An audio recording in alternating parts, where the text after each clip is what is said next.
Hey y'all, so I'm going to show y'all how to do gel nails. These are hard gel nails at home. This is so easy. I promise you'll fall in love with the process. The first thing we're going to do is make sure we have a solid foundation, and that's going to start with making sure we clean up all the skin around the cuticles. All that dry skin has to go, otherwise the gel could lift. And then I lightly buff my natural nails on a low speed to make sure I remove all the shine from them.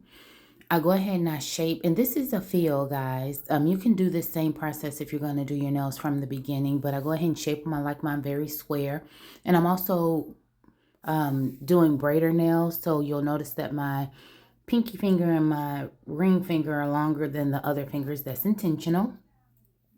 The only thing I do after I've buffed everything is put some primer on my natural nail beds, and that's going to be the Young Nails primer. And then this is the building gel, the hard building gel. I ordered it from Amazon. You see how I just literally mush it into place. Make sure your fingers are clean. Make sure before you do your nails, your nail beds are clean. Like your hands should be very clean before you do this.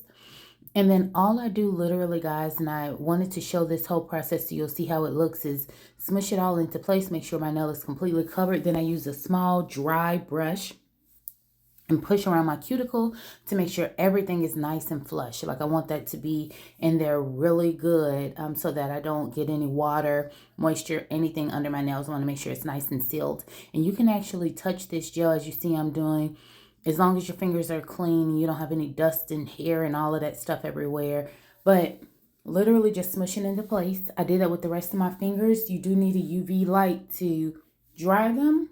Once they're dried, I take my sanding block. There is a sticky layer. I'm going to use that to remove the sticky layer, and then I hand file them. There's not a bunch of dust flying everywhere because there's not a ton of shaping that needs to go on, but I would like for you guys to pay attention to, you see that little dark spot? You just want to buff until all of those dark spots are gone, because then that means that your nail bed, your application is completely even. And then I buff the top of them and shape them, and I want y'all to hear how hard they are with that little tap. That was before I buffed it. That's after. Guys, look at, it's super easy, super affordable once you get everything. I'm just going to show you the color that I used on there. A little tip when you're painting your nails: if you take the gel polish and push it up into the nail bed, then you don't have to worry about flooding the cuticle. I did have these little bars, or little, I don't know what you call them, but they're shiny. They're like rose gold, and they looked really cute on there. Some of them had writing on it. Put those on my cuticle, well, near my cuticles, and then I put some rhinestones on there. Honestly, guys, after a couple of days, I popped the rhinestones back off because I really like the way they looked without it. Again, you need a UV light, but that's it. This is them in natural light. I'll also show you how they look in the light in the house. But guys, let me know if you need a product list, if you need any more pointers, what you need, because you don't have to complain about how your nails are done if you're doing them at home yourself. Plus, who knows what's going to happen? Like, you need to have those skills, okay?